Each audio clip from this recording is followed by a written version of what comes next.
여보, 이게 무슨, 이건 업무 미팅이었다고요. 우리 딸이 그럴 리가 없어요. 무슨 오해가 있는 거예요. 오해요? 그럼 이것도 오해일까요? 남편은 바보야. 아무것도 모르고 있잖아. 우리 둘이 해외로 도망갈까? 회사 돈 더 빼돌릴 수 있어. 여보, 이건 다 조작된 거야. 누군가 나를 음해하려고. 앉아. 조작이라고? 그래, 그럼 이것도 보자. 저는 올해 68살이 된 이순심입니다. 지금부터 제가 들려드릴 이야기는 7년 전으로 거슬러 올라갑니다. 그날은 제 인생에서 가장 설레는 날 중 하나였습니다. 왜냐하면 아들 성우가 드디어 자신의 인연을 저에게 소개하는 날이었기 때문입니다. 성우는 대기업 해외 영업부에서 일하는 똑똑한 아들이었습니다. 35살에 과장 직책까지 올랐지만 늘 제 걱정거리는 아들의 결혼이었습니다. 어머니, 이번에 소개해드릴 사람은 정말 좋은 사람이에요. 전날 밤 성우가 전화로 그렇게 말했을 때 제 마음은 이미 설렘으로 가득 차 있었습니다. 강남의 고급 일식집에서 처음 만난 며느리 미연은 제 마음을 단숨에 사로잡았습니다. 미연은 같은 회사 인사팀에서 일하는 지적인 여성이었습니다. 단정한 정장 차림, 예의 바른 말투, 그리고 때때로 보이는 애교 섞인 웃음까지 더해져 참으로 사랑스러웠습니다. 어머님, 제가 성우 씨 회사에서 마주치면 눈웃음을 치더라고요. 그렇게 말하는 미연의 모습은 정말로 사랑스러웠습니다. 식사 내내 미연은 저를 살뜰히 챙겼습니다.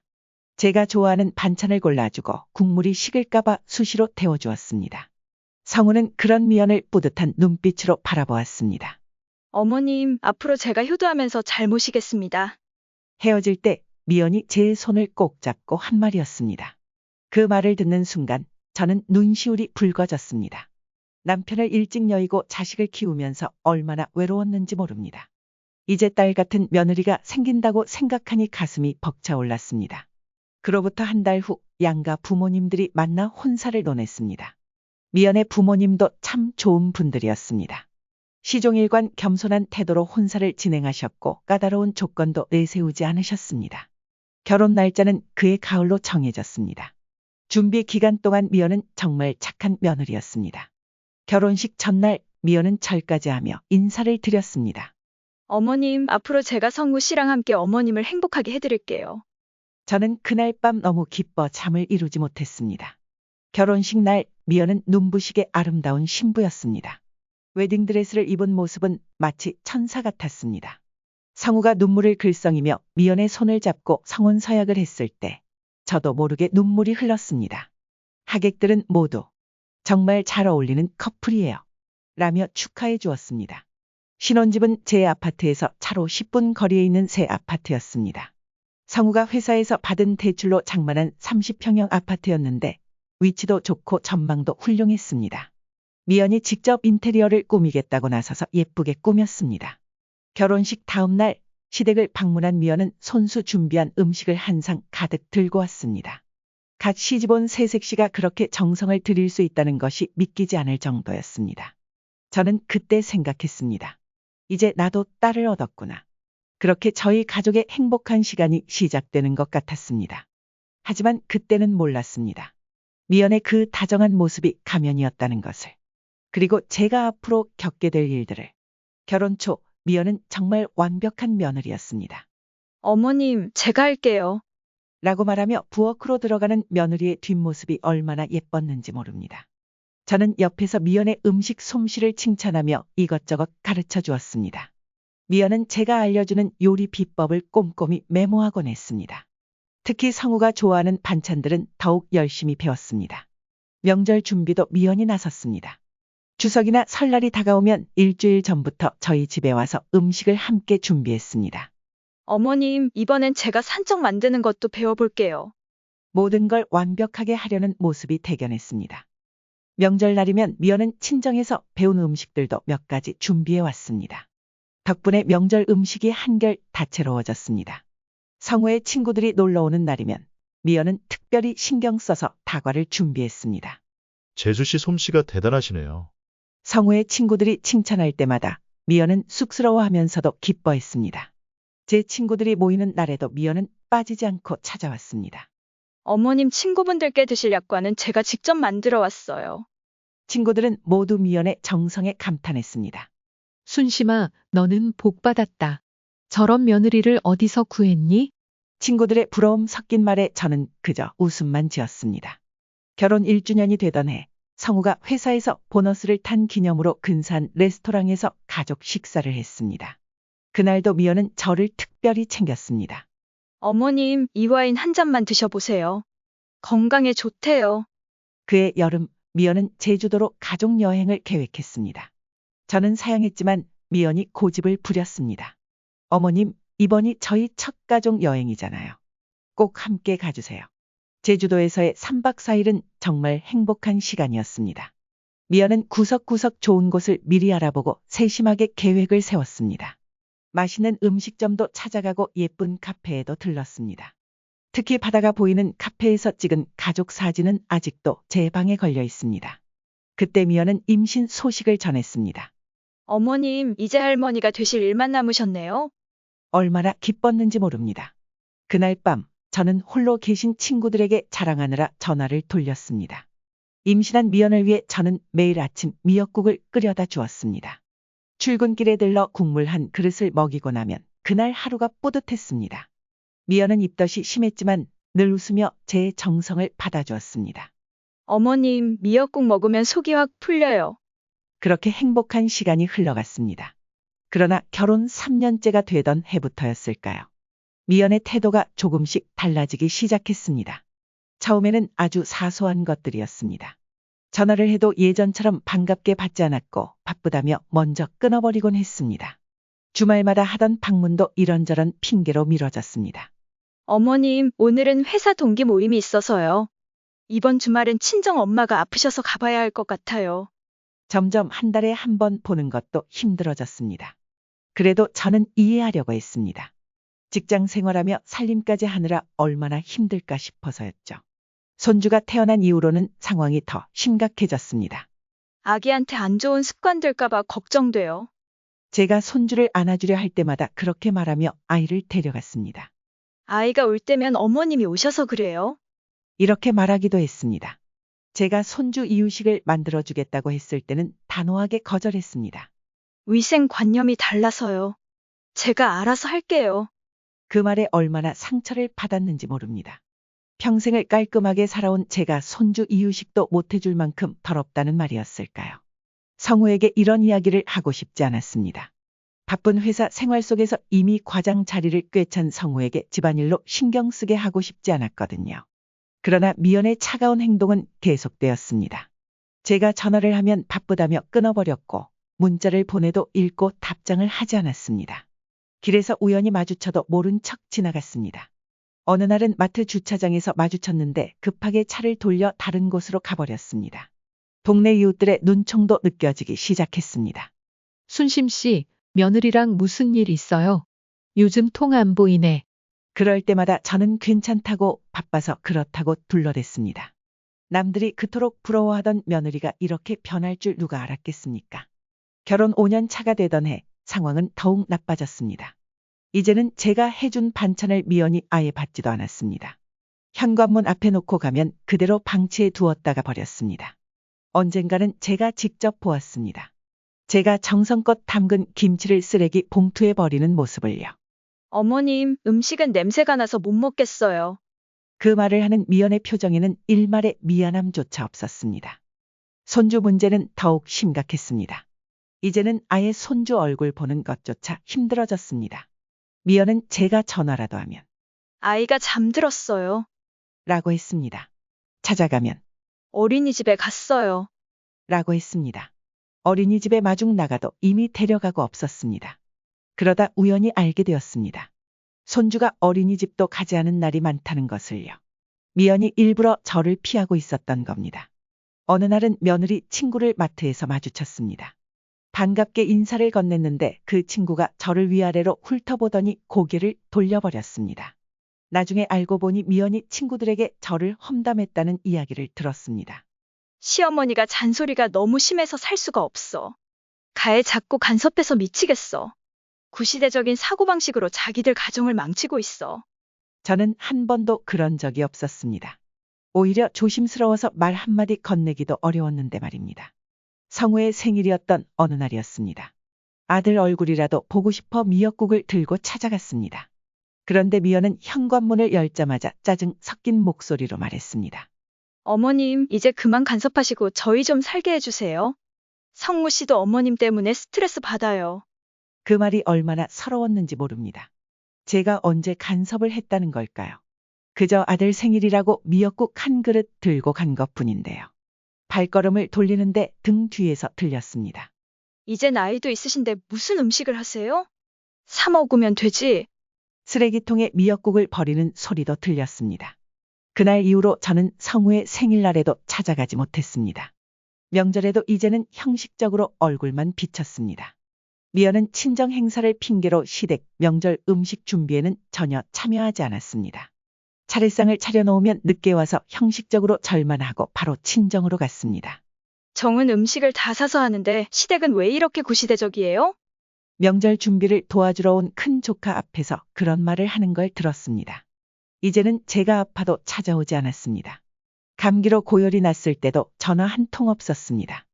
옆집 김 할머니는 병원에 데려다 주고 약도 사다 주셨습니다. 그날 밤 저는 혼자 앓으면서 생각했습니다.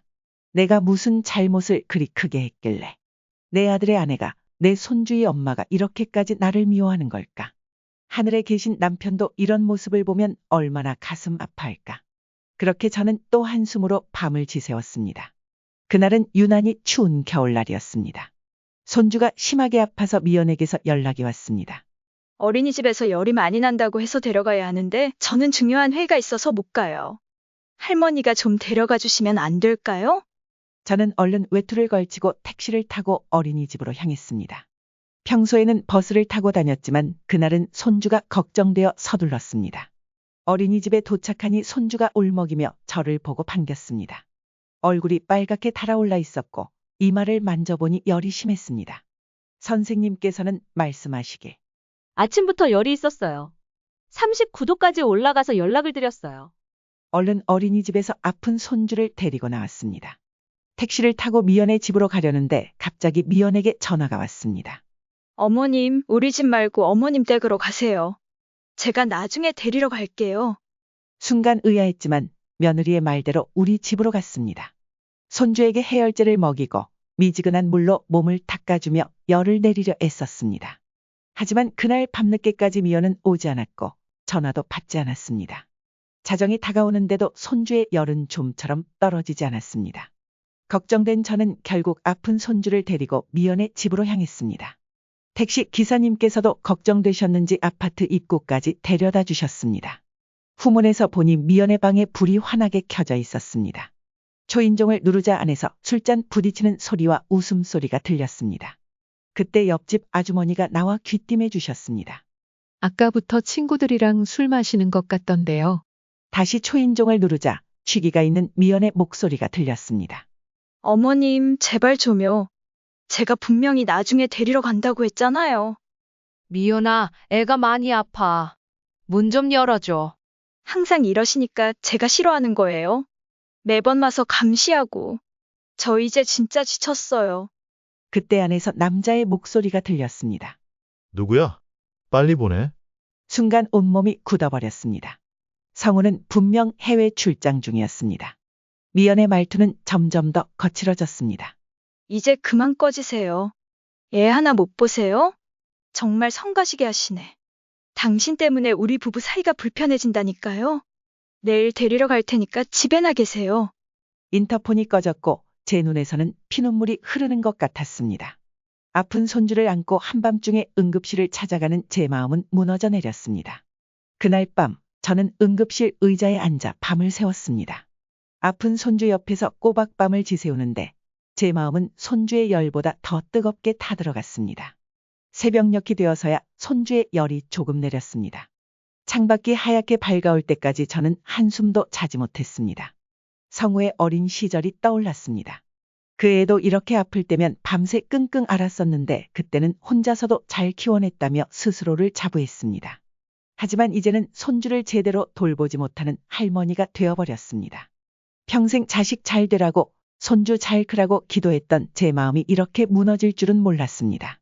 손주는 다행히 괜찮아졌지만 그날 이후 저는 큰 병을 얻었습니다. 하루 종일 일어나지 못하고 누워만 있었습니다. 몸이 아픈 것보다 마음이 더 아팠습니다. 돌이켜보면 그날 밤이 제 인생에서 가장 긴 밤이었던 것 같습니다. 그날 이후 저는 일주일째 병원 신세를 지고 있습니다. 의사 선생님은 과로와 스트레스로 인한 탈진이라고 하셨습니다. 하지만 제 몸보다는 마음이 더 아팠습니다. 간호사들은 매일 밤 제가 흐느끼는 소리를 들었다고 했습니다. 저도 모르게 잠꼬대처럼 아들 이름을 부르고 있었나 봅니다. 해외 출장 중이던 성우에게 연락하지 말라고 했습니다. 바쁜 아들을 걱정시키고 싶지 않았기 때문입니다. 하지만 간호사가 성우에게 연락을 했던 것 같습니다. 토요일 새벽 병실 문이 벌컥 열렸습니다. 성우가 헐레벌떡 뛰어들어왔습니다. 어머니, 아들의 목소리가 떨리고 있었습니다. 보름 만에 보는 아들의 얼굴은 지쳐 보였습니다. 성우는 해외 출장 일정을 모두 취소하고 곧장 병원으로 달려왔다고 했습니다. 죄송합니다, 어머니. 성우는 제 손을 잡고 계속 그 말만 반복했습니다. 저는 괜찮다고 별일 아니라고 했습니다. 하지만 성우는 제 마른 손을 보더니 눈물을 흘렸습니다. 일주일 만에 살이 쏙 빠진 제 모습이 그렇게 안쓰러웠나 봅니다. 어머니, 무슨 일 있으셨어요? 성우가 조심스럽게 물었습니다. 저는 괜찮다고만 했습니다. 그래도 성우가 계속 물어보자 결국 그날 밤 있었던 일을 이야기했습니다. 아픈 손주를 데리러 갔다가 겪은 일, 문 앞에서 들었던 남자의 목소리, 그리고 며느리가 했던 말들을 하나하나 이야기했습니다. 그 이야기를 들은 성우의 얼굴은 하얗게 질렸습니다. 처음에는 믿기 어렵다는 듯 고개를 저었습니다. 하지만 제가 그날의 일들을 차분히 설명하자 성우의 표정은 점점 돌처럼 굳어갔습니다. 그동안 더 힘드신 일은 없으셨어요? 떨리는 목소리로 성우가 물었습니다. 저는 말을 아꼈습니다. 그동안의 서러움을 이야기하면 아들이 너무 아파할 것 같았습니다. 하지만 성우는 제 눈빛을 보고 모든 걸 알아챈 것 같았습니다. 간호사님이 그러시더라고요. 어머니가 매일 밤 우시면서 제 이름을 부르셨다고요. 성우의 눈에서 눈물이 떨어졌습니다. 어머니를 이렇게 만든 게 다 제 잘못입니다. 아들은 계속 자책했습니다. 그날 오후 병실로 미연이 찾아왔습니다. 성우의 눈빛은 차가워졌습니다. 미연이 말이 채 끝나기도 전에 성우는 벌떡 일어섰습니다. 나가. 차갑지만 분노가 가득한 목소리였습니다. 여보, 무슨 일이야? 미연이 당황하며 물었지만 성우는 한치의 망설임도 없이 말했습니다. 지금 당장 나가. 성우의 목소리가 병실을 울렸습니다. 미연은 당황한 듯 뒷걸음질을 쳤습니다. 문이 닫히고 성우가 제 손을 꼭 잡았습니다. 어머니, 이제 제가 지키겠습니다. 그날 이후 성우는 회사에 휴가를 냈습니다. 매일 병원에 와서 제 곁을 지켰습니다. 밤늦게까지 병실에서 저를 간호하다가 의자에서 잠이 들곤 했습니다. 그런 아들을 보며 저는 마음이 아팠습니다. 제가 아들의 발목을 잡고 있는 것 같아서요. 하지만 성우의 눈빛은 날이 갈수록 차가워졌습니다. 병실 의자에 앉아 무언가를 계속 휴대폰으로 찾아보는 모습이 심상치 않았습니다. 아들의 얼굴에서 그동안 보지 못했던 분노와 결심이 엿보였습니다. 저는 불안했습니다. 아들이 너무 큰 상처를 받은 것 같아서요. 하지만 그때는 몰랐습니다. 성우가 이미 모든 것을 알아내고 있었다는 것을. 그날 이후 성우는 완전히 달라졌습니다. 병원에서 퇴원하던 날 성우는 저를 자기 집으로 데려갔습니다. 어머니, 당분간 제가 옆에서 모시겠습니다. 아들은 제 짐을 옮기면서도 계속 휴대폰을 들여다보았습니다. 통화, 문자 메시지, 은행 거래 내역 등을 확인하는 듯한 눈빛이었습니다. 그러더니 어느 날 회사 법무팀의 정 과장을 데려왔습니다. 형님, 부탁드린 자료 찾으셨나요? 정 과장은 서류 뭉치를 성우에게 건넸습니다. 거래처 부장이랑 통화 내역, 계좌 거래 내역 다 찾아봤습니다. 이거 큰일 날 것 같습니다. 성우는 서류를 넘기며 얼굴이 굳어졌습니다. 그날 저녁 성우는 형사 친구를 만나러 나갔습니다. 돌아와서는 밤늦게까지 무언가를 적고 또 적었습니다. 다음 날에는 회사 보안팀장을 만났습니다. 조사해보니까 미연 씨가 회사 법인카드로 호텔 결제한 내역이 여러 건 나왔습니다. 성우는 모든 증거를 하나하나 모으고 있었습니다. CCTV 영상, 통화 내역, 계좌 거래 내역, 호텔 투숙 기록 등 미연의 모든 행적이 성우의 손에 들어왔습니다. 그러던 어느 날이었습니다. 성우가 거래처 부장의 아내를 찾아갔다고 합니다. 처음에는 모든 것을 부인하던 부장의 아내가 증거를 보자 오히려 분노했다고 합니다. 제가 그동안 얼마나 힘들었는지 아세요? 증거가 없어서 참고 살았는데, 부장의 아내는 성우에게 감사하다며 울었다고 합니다. 이제라도 이 지옥 같은 생활에서 벗어날 수 있게 해주셔서 감사합니다. 그동안 남편의 외도를 의심하면서도 증거가 없어 이혼도 못하고 끙끙 앓았다고 했습니다. 회사 돈을 빼돌린 정황도 어렴풋이 알고 있었지만 말 한마디 잘못했다가 모든 책임을 뒤집었을까 두려웠다고 합니다. 성우는 이제 구석구석 숨겨진 진실을 파헤치고 있었습니다. 증거가 쌓일 때마다 아들의 표정은 더욱 싸늘해졌습니다. 어느 날은 유명한 변호사를 만나러 갔습니다. 이 정도 증거는 이혼 소송에서 충분히 이길 수 있습니다. 변호사의 말에 성우는 고개를 끄덕였습니다. 저는 걱정스러웠습니다. 성우야, 그만하면 됐다. 하지만 성우는 단호했습니다. 어머니, 이제 시작입니다. 아들은 모든 준비를 마쳤다고 했습니다. 증거도 증인도 모든 것이 완벽하다고 했습니다. 추석을 앞두고 성우는 양가 부모님을 모시고 식사 자리를 마련했습니다. 거래처 부장의 아내도 그 자리에 올 것이라고 했습니다. 어머니, 이제 제가 어머니의 자존심을 되찾아 드리겠습니다. 아들의 눈빛은 더없이 차가웠습니다. 모든 것이 준비되었고 이제는 방아쇠를 당길 준비가 되어 있었습니다. 그렇게 복수의 시간이 다가오고 있었습니다. 추석을 사흘 앞둔 저녁이었습니다. 강남의 고급 일식집 2층을 성우가 통째로 예약했습니다. 입구부터 분위기가 심상치 않았습니다. 성우는 정장 차림으로 일찍 와서 모든 준비를 마쳤습니다. 테이블 위에는 노트북과 프로젝터가 설치되어 있었고 회의실 같은 분위기였습니다. 여러 개의 서류 봉투도 놓여 있었습니다. 어머니, 오늘 모든 걸 끝내겠습니다. 성우의 눈빛이 날카로웠습니다. 이미 양가 부모님이 자리에 와 있었습니다.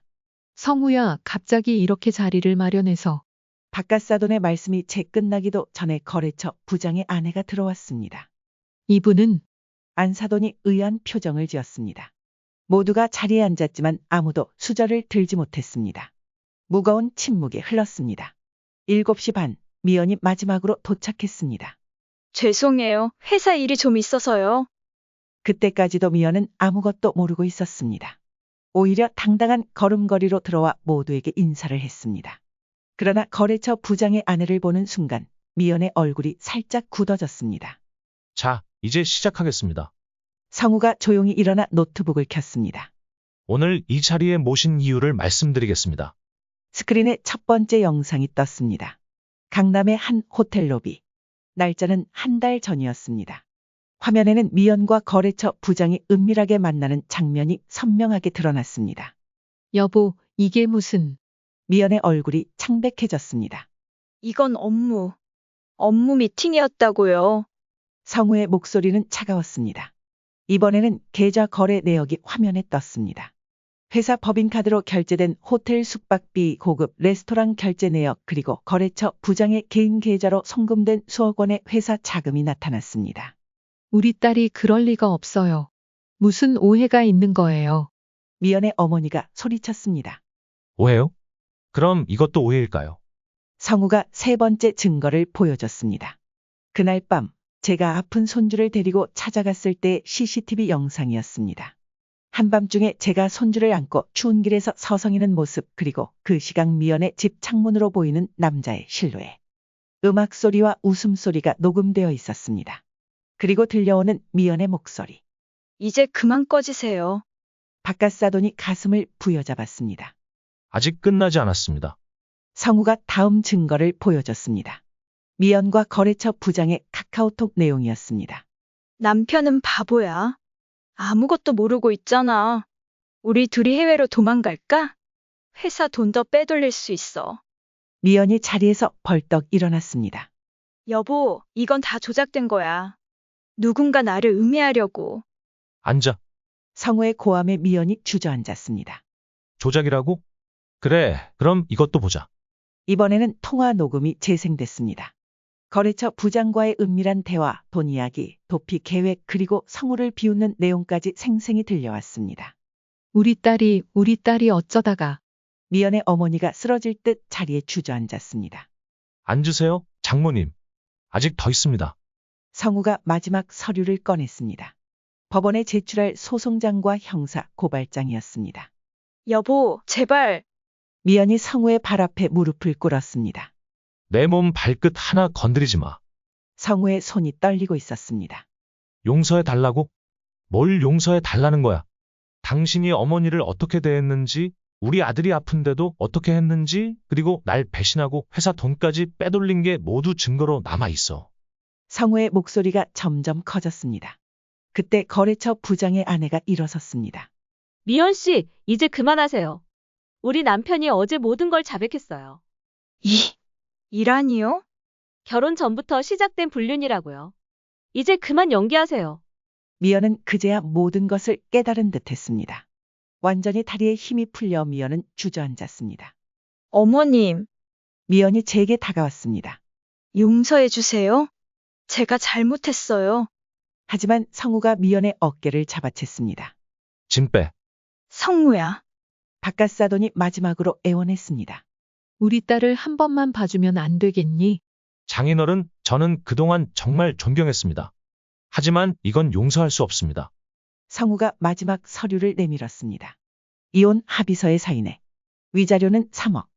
회사에서 횡령한 돈은 전액 반환. 이걸 거부하면 검찰에 고발하겠습니다. 미연은 떨리는 손으로 사인을 했습니다. 내일 아침까지 정리하고 나가. 한 번이라도 더 얼굴 보이면 고소장 바로 접수할 거야. 성우의 마지막 말에 미연은 자리에서 일어났습니다. 친정아버지의 부축을 받으며 비틀거리며 걸어나갔습니다. 미연의 어머니는 구급차에 실려 병원으로 갔습니다. 거래처 부장의 아내는 조용히 자리를 떴습니다. 식당 주인이 들어와 조심스레 말했습니다. 손님, 준비해 둔 식사는 계산만 하겠습니다. 성우는 카드를 건넸습니다. 먹지도 못한 음식값을 계산하고 나왔습니다. 차에 탄 후에도 한참 동안 아무 말도 하지 않았습니다. 성우야, 제가 먼저 입을 열었습니다. 어머니, 죄송합니다. 왜 내가 미안하니? 내가 진작 알았어야 했는데. 성우의 눈에서 눈물이 흘렀습니다. 그동안 어머니가 얼마나 서러우셨을지. 저는 아들의 손을 잡았습니다. 이제 다 지나갔다. 그때 성우의 전화가 울렸습니다. 거래처 부장의 아내였습니다. 성우 씨, 우리 남편이 사돈과 횡령한 거 다 실토하고 검찰에 자수했대요. 성우는 전화를 끊고 한숨을 내쉬었습니다. 이제 정말 끝이네요. 집으로 돌아오는 길은 유난히 길게 느껴졌습니다. 밤하늘에 별이 유난히 많았습니다. 어머니, 우리 집에서 사세요. 아니다. 난 우리 집이 좋아. 그래도 넌 이제 새 삶을 살아야지. 나 때문에 발목 잡히면 안 돼. 성우는 아무 말도 하지 못했습니다.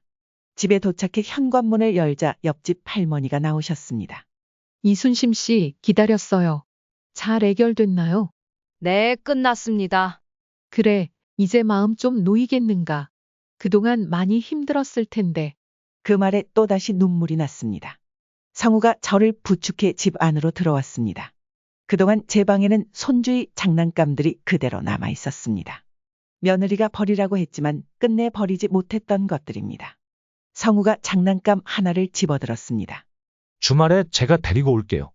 손주는 죄가 없으니까요. 이제 제가 키울 거예요. 아들의 목소리가 단단했습니다. 그날 밤 성우는 제 집 소파에서 잠들었습니다. 어린 시절처럼 옆에서 잠든 아들을 바라보았습니다. 창밖에서 달빛이 스며들었습니다. 이제야 긴 악몽이 끝난 것 같았습니다. 손주의 사진을 보며 마음속으로 다짐했습니다. 우리 착한 손주, 할머니가 이제 더 자주 볼 수 있겠구나. 달빛이 스며드는 창가에 기대어 있으니 지난 날들이 주마등처럼 스쳐 지나갔습니다. 성우를 혼자 키우던 때에도 이렇게 가슴 아픈 적은 없었습니다. 이제 손주마저 혼자 키우게 된 아들을 보니 마음 한켠이 무너져 내렸습니다. 하지만 이상하게도 두렵지는 않았습니다. 성우는 제가 키운 아이니까요. 제가 그랬던 것처럼 성우도 분명 훌륭하게 아이를 키워낼 것입니다. 이제는 저도 당당하게 손주를 사랑해도 되겠죠. 더 이상 눈치 보며 발걸음을 돌리지 않아도 됩니다. 마음껏 안아주고 마음껏 귀여워해도 됩니다. 누군가의 짜증 섞인 말을 듣지 않아도 됩니다. 이제 우리 가족은 새로운 이야기를 써내려갈 것입니다. 성우와 손주 그리고 저. 우리만의 작은 세상을 만들어갈 것입니다. 깊어가는 밤 달빛은 더욱 환해졌습니다. 마치 우리 앞에 놓인 새로운 길을 비춰주는 것 같았습니다. 저는 이제 행복한 할머니가 될 수 있을 것 같습니다. 아들이 지켜준 제 자존심만큼이나 소중한 진정한 할머니로 살아갈 수 있을 것 같습니다. 잠든 아들의 숨소리를 들으니 지나간 시간이 한 편의 영화처럼 스쳐 지나갔습니다. 긴 터널을 지나온 것 같습니다. 캄캄하고 끝이 보이지 않던 그 터널의 끝에서 이제야 빛을 보는 것 같습니다. 창밖의 달빛은 마치 제게 위로를 건네는 것만 같았습니다. 이제 다 괜찮아질 거예요. 라고 말하는 것처럼 은은하게 빛났습니다. 아들과 손주와 함께서 내려갈 새로운 이야기가 기다리고 있습니다. 더 이상 가슴 아픈 일은 없을 것입니다. 이제는 진정한 사랑으로 떳떳한 마음으로 손주를 안아줄 수 있을 것입니다. 그것만으로도 저는 충분히 행복합니다. 먼 하늘에 떠 있는 별들이 마치 축복을 내려주는 것만 같습니다. 이제 더 이상 혼자가 아닙니다. 아픔은 지나갔고 새로운 봄이 찾아올 것입니다. 이 순간을 잊지 않을 것입니다. 아들이 제 자존심을 지켜준 이 밤을 그리고 제게 다시 찾아온 행복을. 달빛은 여전히 창가에 머물러 우리 가족의 새로운 시작을 지켜보고 있습니다. 여러분도 항상 행복하시길 바랍니다. 시청해 주셔서 감사합니다. 영상이 좋았다면 구독과 좋아요 눌러주세요.